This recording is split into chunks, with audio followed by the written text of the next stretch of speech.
Kenapa harus kejadian pelarangan umat beribadah dilarang, apalagi Natal? Saya kecewa kepada pemerintah, saya kecewa kepada Jokowi. Jokowi yang saya dukung sebagai presiden 2014-2019, saya sebagai mantan ketua relawan. Kekecewaan ini saya sampaikan bahwa justru kejadian intoleran terjadi selama sekian tahun di masa pemerintahan ini. Saya mengkritik ini bukan karena saya ada sesuatu, tidak. Saya ingin menyampaikan bahwa pemerintah harus segera bertindak tegas. Pemerintah harus segera mengambil sikap. Presiden sebagai kepala pemerintahan, dia harus segera memerintahkan kepada seluruh kepala daerah, gubernur, bupati, wali kota, kapolri, polisi, tentara untuk mengayomi umat beragama ketika merayakan ibadahnya. Dan itu adalah perintah undang-undang. Yang kedua, kami berulang kali menyuarakan bahwa SK 3 Menteri tentang rumah ibadah harus segera dicabut. Presiden harus segera membuat resolusi tentang hal ini. Bahwa semua umat beragama pantas, wajar dilindungi haknya untuk beribadah. Pak Presiden, saya mendukung. Seluruh warga negara Indonesia mendukung keputusan Presiden untuk melindungi seluruh tumpah darah warga negara ini beribadah. Saya berterima kasih Bapak berkunjung ke beberapa gereja pada pelaksanaan Natal pada tanggal 25 kemarin. Tetapi Pak Presiden, Pak Gubernur, Pak Bupati, Wali Kota, di sana tidak ada masalah. Tapi masalah itu terjadi di beberapa daerah, di pelosok-pelosok, di RT, di RW, di kelurahan, di mana intimidasi sering terjadi. Lihatlah di kejadian itu, polisi tidak bisa berbuat apa-apa. Ada apa dengan pemerintah kita? Ada apa dengan kita sesungguhnya? Maka kesempatan ini saya menyampaikan, turun tangan dan lakukan tindakan. Haleluya, haleluya. Shalom alaikum bishim habasyah. Salam Aki. Aku kabarkan Injil keselamatan. Bapak Ibu dan Tuhan, ketemu lagi dengan saya Evangelis Avraham Effendi Usman. Bagaimana kabar Bapak Ibu semua? Tentu luar biasa. Nah saudaraku, bagaimana tanggapan kita semua setelah melihat cuplikan video di awal tadi? Ada seorang bapak yang memohon dan meminta supaya pemerintah, dalam hal ini adalah Bapak Presiden, supaya memperhatikan bagaimana orang-orang tertentu yang mengganggu ibadahnya kita orang Kristen, mengganggu gereja, mengganggu ibadah Natal, maupun mengganggu ibadah-ibadah yang lain yang kita lakukan. Nah, apa yang membuat mereka merasa terganggu? Mereka mempertanyakan izin. Mana izinmu? Dari RT, dari RW, dari ini, dari itu, yang tidak diminta dari Presiden, Bapak Ibu. Tapi ya dari lingkungan setempat mereka minta. Sementara kita adalah sama-sama rakyat Indonesia, punya hak yang sama di atas bangsa dan negara ini. Kenapa? Karena kita juga orang yang taat hukum. Kita bayar pajak juga kepada pemerintah. Bahkan saudaraku, kita minta supaya izin gereja kita dikeluarkan, tidak dikeluarkan. Dan beberapa hari yang lalu kita melihat bagaimana ceramah daripada Ustadz Abdul Somad. Ustadz Abdul Somad berkata, apabila ada pemerintah yang memberikan izin untuk pembangunan rumah ibadah yang lain, maka pemerintah tersebut akan mengalir dosa jariah. Ditakut-takutin saudara. Ya, ditakut-takutin. Mungkin Ustadz Abdul Somad lupa bagaimana sejarahnya di saat Islam masih sedikit. Ketika Islam pertama sekali muncul dan hadir di muka bumi ini, mereka selalu ditindas oleh orang Arab jahiliyah. Dalam hal ini adalah kaum Quraisy. Ketika Islam tertindas karena mereka masih sedikit, masih lemah, tidak bisa berbuat apa-apa, mereka meminta bantuan kepada Raja Habsyah, di mana kita ketahui Raja Habsyah itu adalah rajanya orang Nasrani pada masa itu. Apakah diberikan izin? Dikasih izin, bahkan diberikan tempat untuk mereka sholat. Disediakan tempat untuk melakukan sholat, Bapak Ibu. Bahkan Raja Habsyah mengatakan kepada seluruh rakyatnya, tidak ada yang boleh mengganggu Muhammad bersama dengan para sahabat yang hadir di tempat kita, yang ada di tengah-tengah kita. Siapapun di antara rakyatku yang berani mengganggu mereka, maka orang tersebut berhadapan dengan aku. Ini adalah pernyataan daripada Raja Habsyah, rajanya orang Nasrani. Arti daripada Nasrani, Bapak Ibu, orang yang suka membantu, suka menolong. Walaupun ada perbedaan antara Nasrani dan Kristen. Tetapi pada zaman itu, pada masa itu, di saat Islam masih secuil, masih sedikit, tertindas dan selalu ditindas oleh orang Arab jahiliyah dan oleh kaum Quraisy, sempat Nabi Muhammad meminta bantuan kepada Raja Habsyah, rajanya orang Nasrani, dan dikasih perlindungan, Bapak Ibu. Nah, kita melihat hari-hari ini, ketika kita beribadah diganggu, gereja kita minta izin, tidak dikeluarkan izin. Apalagi saudara, banyak hal. Maka kita melihat di video di awal tadi, ada seorang bapak yang memohon kepada pemerintah melalui media sosial supaya Bapak Jokowi selaku Presiden Republik Indonesia memperhatikan apa yang terjadi di lapangan mengenai intoleransi, khususnya terhadap orang-orang yang ibadahnya diganggu, ibadah Natal maupun ibadah-ibadah yang lain, saudaraku. Apabila kita berbuat seperti itu, maka krengkeng menunggu, saudara, penjara menunggu. Ada seorang ibu di Medan yang memohon dengan lemah lembut, memohon dengan penuh kasih, dengan rendah hati supaya volume mic itu dikurangi, dikecilin sedikit, masuk penjara 1,5 tahun, Bapak Ibu. Meminta supaya volume mic itu dikecilin, masuk penjara 1,5 tahun. Nah, inilah ya, mereka menunjukkan bagaimana rahmatan lil alamin, saudaraku. Maka dari itu, Bapak Ibu, saya sangat teringat di dalam sebuah hadis riwayat Muslim nomor 127. Di situ dikatakan, demi Allah yang jiwaku di tangannya. Saya tidak tahu siapa yang berbicara ini, tetapi dalam hadis mengatakan demikian, demi Allah yang jiwaku di tangannya, sesungguhnya telah dekat masanya Isa anak Maryam akan turun di tengah-tengah kamu. Dia akan menjadi hakim yang adil. Saudaraku, saat ini tidak ada hakim yang adil. Ya, kita capek teriak dan meminta bantuan sama pemerintah, sepertinya kita bertepuk sebelah tangan. Ya, sepertinya kita bertepuk sebelah tangan. Maka pengharapan kita satu-satunya adalah kepada Tuhan. Kalau di dalam iman saudara kita dikatakan hakim yang adil itu adalah Isa Al-Masih alaihi salam. Kenapa dia dikatakan hakim yang adil? Biarlah mereka berpikir dengan akal yang sehat, berpikir dengan jernih. Bukankah tidak ada satupun hakim yang adil kecuali Allah? Tetapi dalam sebuah hadis yang diriwayatkan oleh Muslim nomor 127, dikatakan Isa Al-Masih satu-satunya hakim yang adil. Siapa Isa ini? Kenapa dia juga dikatakan hakim yang adil? Nah, ini yang jarang sekali dibahas, Bapak Ibu. Jarang sekali dibahas. Ya, sangat jarang sekali dibahas. Dan dikatakan di dalam sebuah hadis Muslim nomor 220. Sungguh kedatangan Isa bin Maryam kepada kalian untuk menjadi hakim secara adil akan segera tiba. Ini versinya saudara kita, Bapak Ibu. Memang antara Isa dan Yesus Hamasyah, Yesus Kristus itu berbeda, saudara. Tetapi ketika kita melihat bagaimana Isa Al-Masih ini menjadi hakim yang adil, yang kata teman-teman Isa Al-Masih ini hanyalah sebatas nabi dan rasul, tetapi dia disebut dengan hakim yang adil. Dia punya gelar hakim yang adil. Dia nanti akan datang lagi menjadi hakim yang adil. Siapa dia? Dikatakan di dalam surat 95 ayat 8. Bukankah Allah hakim yang seadil-adilnya? Allah subhanahu wa ta'ala hakim yang seadil-adilnya. Tetapi di dua hadis yang sudah saya bacakan tadi, sama-sama hadis riwayat Muslim, kita ketahui hadis riwayat Muslim inilah hadis yang sahih, hadis yang kuat.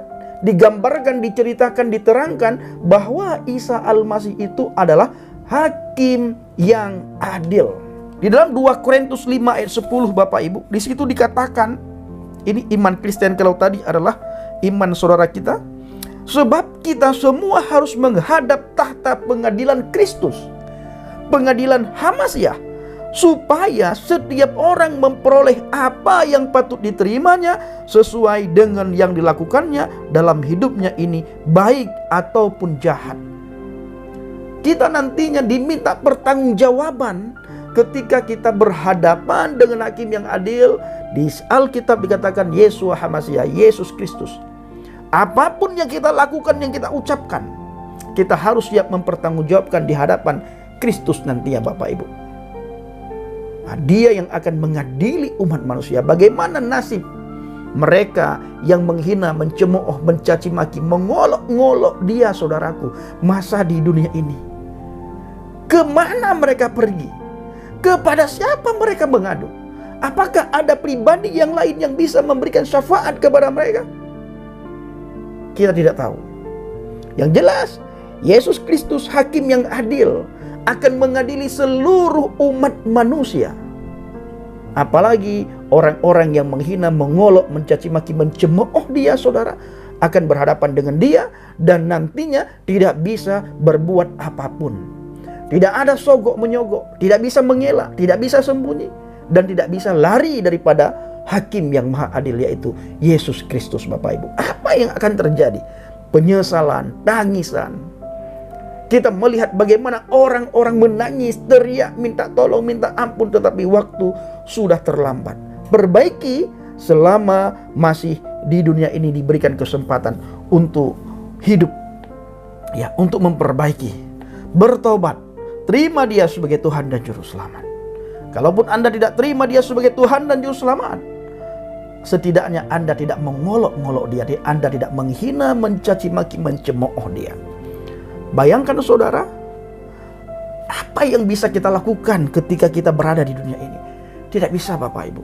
Kepada siapa kita berteriak, minta tolong, memohon supaya kita bisa beribadah seperti mereka beribadah bebas.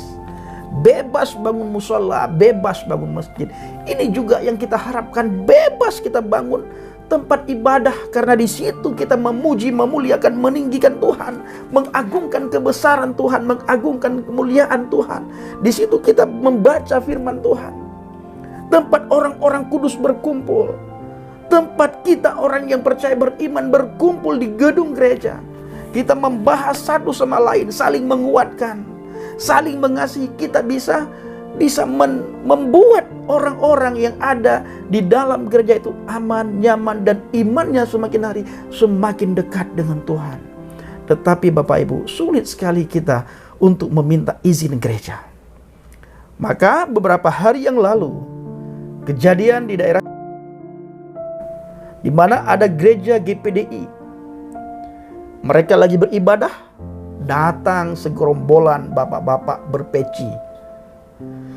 Mereka membubarkan orang kita yang lagi beribadah dan mempertanyakan mana surat izinnya. Mana surat izin? Izin RT, izin RW. Lupa dia tanyakan mana izin daripada presiden. Bapak Ibu, ini kasih Tuhan, kita hanya bisa berserah kepada Tuhan. Ya, Tuhan pasti mendengar doa kita. Tuhan pasti mendengar suara kita. Dan saya selalu mengajak saudara semuanya untuk menjaga iman saudara. Jaga iman pemuda-pemudi kita, Bapak Ibu, agar tidak terombang-ambing, apalagi menjadi mereka keluar dari iman kekristenan. Sangat kita sayangkan. Dan banyak terjadi pada pemuda-pemudi hari-hari ini yang menyangkal iman percayanya kepada Yesus Kristus, Yeshua HaMasiah. Kenapa? Karena peran kita kurang terhadap pemuda-pemudi kita, terhadap anak-anak kita, saudara. Saya tidak bosan-bosan mengajak supaya saudara selalu menjaga pemuda-pemudi dan jaga diri, jaga iman, jaga sikap hati dan motivasi di dalam Tuhan. Di dalam kitab Yohanes 16 ayat yang ke-30, di situ dikatakan, Bapak Ibu, sekarang kami tahu bahwa Engkau mengetahui segala sesuatu dan tidak perlu orang bertanya kepadamu. Karena itu kami percaya bahwa Engkau datang dari Elohim. Banyak orang mengolok-ngolok iman percaya kita Bapak Ibu. Karena kita percaya kepada Yesus Kristus, kita mengatakan dia adalah juru selamat, kita mengatakan dia adalah Elohim dalam wujud manusia. Mereka tidak terima, mereka mengolok-ngolok, mereka menghina. Padahal apa kerugian mereka ketika kita beriman percaya kepada Yesus? Apa kerugian mereka? Tidak ada. Lalu apa yang membuat mereka mengolok-ngolok iman percaya kita Bapak Ibu? Menghina iman percaya kita.